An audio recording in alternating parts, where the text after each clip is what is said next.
have like the grandparents in the house and aunts and uncles and all kinds of stuff.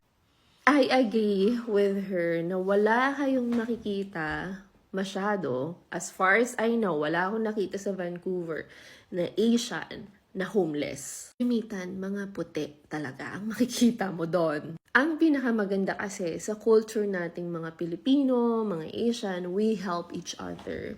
We bring our family, we share things, 'di ba? We live together sa isang bahay and we do not care about that, 'di ba? Nasa culture na rin talaga natin 'yun. Nagtutulungan talaga ang pamilya. Hindi nakakahiya na matulog kayo sa isang room kasama mo ang mga kapatid mo. Sa kanila kasi, sa mga, alam mo yun, local, hindi lang sa Canadian na, even with other Western countries din kasi, hindi sila sanay sa ganun kasi individualistic sila. Tayo kasi, we